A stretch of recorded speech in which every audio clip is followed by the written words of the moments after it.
Record levels of women are picking up rifles, shotguns, and handguns. But the women behind the magazines and barrels aren't your stereotypical gunslingers.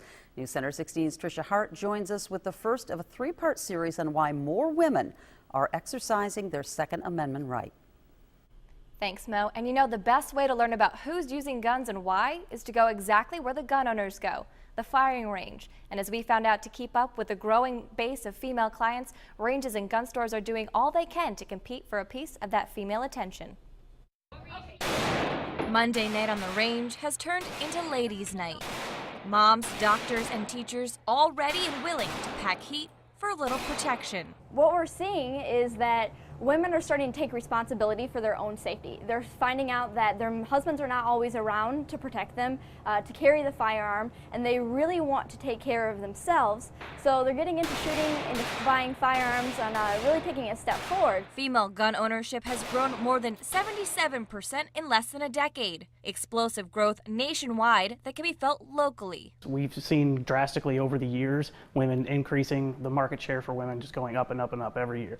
Generally, the reason behind it is that she's living alone, and she really wants something to protect herself because she's feeling an urgency that things are getting worse in America, that the crime rate is up. Even though gun shops may be seeing more women signing up for lessons, the gender gap remains when it comes to personally owning a firearm. A 2011 Gallup poll found 23%, or about 1 out of every 4 women nationwide, owns a gun. Compare that to 46% of men. Extend your arms and have a good firm grip. To try and keep their female clientele growing, the industry now offers pink pistols, pink carrying bag and holsters, as well as pink ear and eye protection. There are a lot more products that are being designed and geared to go after the female market, whether it be certain holsters that have names like Betty or Lucy and things like that, or whether it be the colors and designs and styles in the products themselves.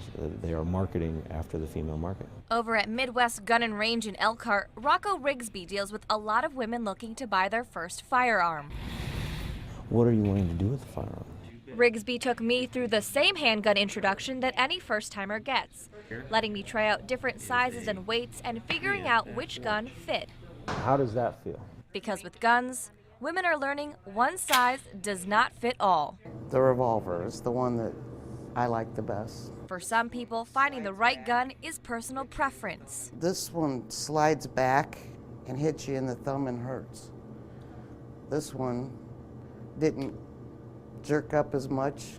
They were in there shooting, and first guy that shot, I went, took my breath away a little bit, but then after he showed me exactly what to do and how to do it, I was fine. That level of comfort is what many women are searching for when they turn to firearms, sensing that their surroundings aren't as safe as they used to be. I was completely against it, but now I'm not. I mean, there's crazy people out there now.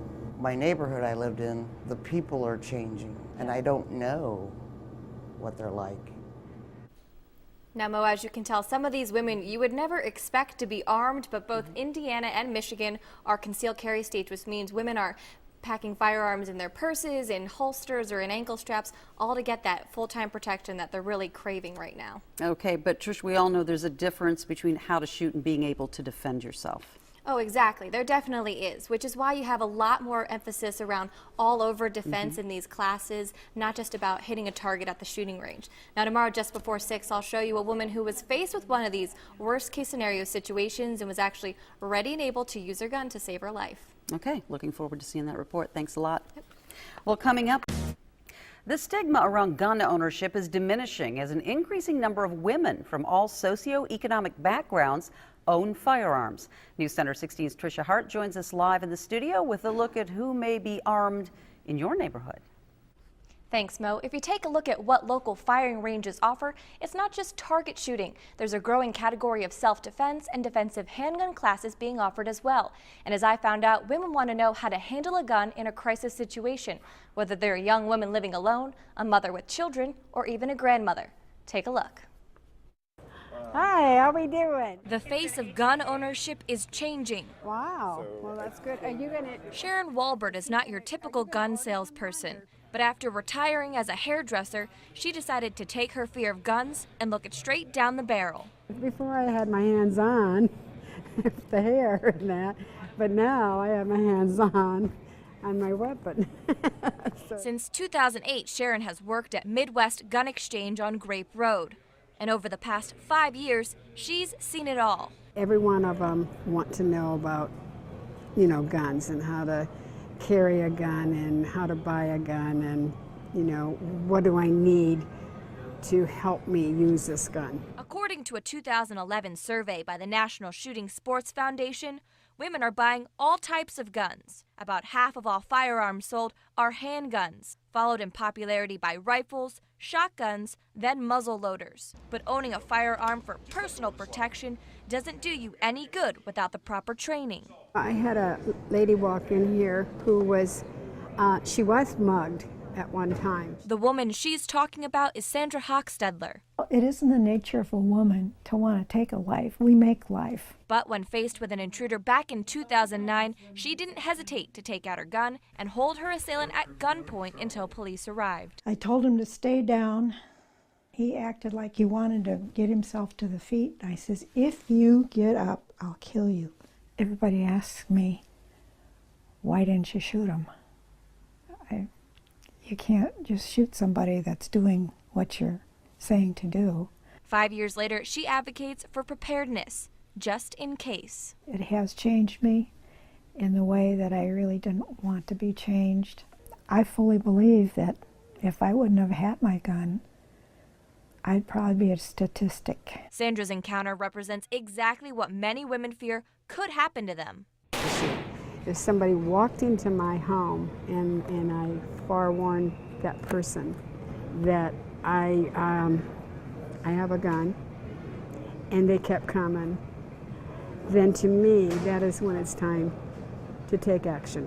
Whether I have somebody at home with me, whether there's somebody staying with me, there's children around, I want to know that I'm capable of taking care of and staying safe. While for others, protection has become secondary to shooting as a sport. We just thought it would be fun to do tonight. We just, like, a group of us are going to get together and shoot, and I brought my daughter along. She wants to possibly get in the career of law enforcement, so I brought her along too. That's why I really love shooting. It's my escape from everything. It is empowering. It feels great. You're doing something and you're saying, wow, I'm hitting that bullseye dead on. Like, look how much I've improved. It's a very positive aspect in my life, and I think a lot of other people's lives.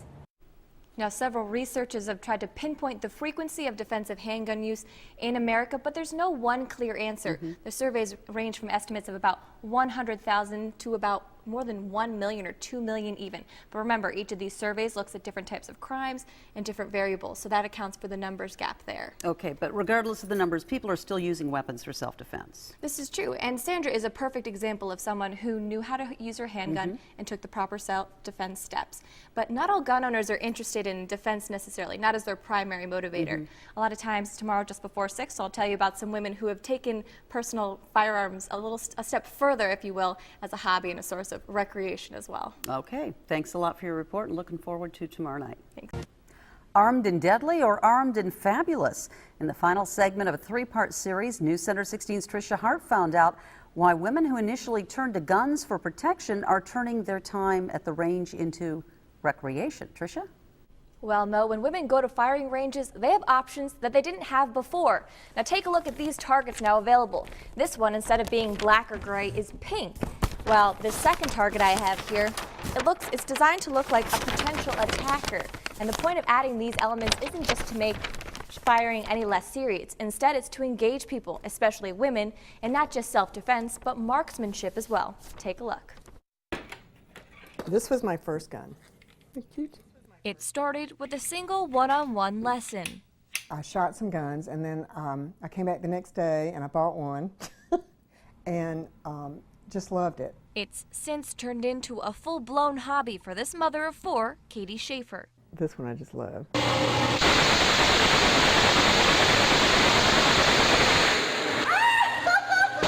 I have all my pictures of my zombies, and I'll put it on my Facebook and I say, shooting zombies today. Katie isn't alone in her newfound love of firearms and shooting. There's an entire network of women promoting the Armed and Fabulous lifestyle, complete with Facebook pages, meeting groups, and plenty of merchandise. This is my 9mm, but it kicks back a lot, so it's not as much fun because it scares me. So I'll get used to it because I practice. Put a bullet in there, press it down, and then ready. The Indiana State Police publishes the number of active licenses in each county and each gender. According to those records, in 2012, there were 1,935 active firearm licenses for women in Elkhart County. 1 year later, that number jumped to more than 2,500. Over in St. Joe County, the number of women licensed to carry firearms climbed 10% since last year. I sleep better at night. I literally sleep better at night. First question people ask me, could you really shoot someone? And I'd say, if it was my children or my loved one or my safety, in a second. To get that safety, it takes time, money, and training. I do the right thing. It cost me a fortune. I had to go take time off work. I went down to get my name changed. Registration starts online, and depending on the type of permit, fees vary. Applicants then go to their local law enforcement agency for fingerprinting and approval. And they ask you all these questions about mental health, and I was like, oh God, okay, I don't think I'm crazy. They ask about if you've had, so they ask all these questions. They do a background check and everything else. But as Katie points out, it's worth the wait, because with each new firearm and practice session, she feels closer to the proud community of gun owners. Isn't it, darling? Which just so happens to include some of her family as well. Now he's stuffed. His whole house, he has, stuffed, big game. Now, Katie does travel a lot and has a license to carry her firearm with her for self-protection, but she's also gotten her entire family into shooting as well. Now, you can see she represents that growing demographic of women who purchase the guns and all the merchandising. We're talking the holsters, purses, carrying bags, and gun safes. And Mo, just like a sport, there's plenty of equipment to go along with this as well. Yeah, it sure looked like it. And after watching your series, it's clear that more women really are getting into firearms, but just how many? Now, since 2005, it's jumped 77%. So now about 1 out of every 4 women reportedly owns a firearm, keeps it in their house. And I met women who got into it for all the different reasons. We have people that got into it for self-defense, others who were hunters, they were in the military, ROTC. And then there's the group like the woman tonight who got into it for protection, but then took it to a whole nother level and got really engaged in that strong gun culture out there. Okay, interesting look. Thanks a lot, Tricia.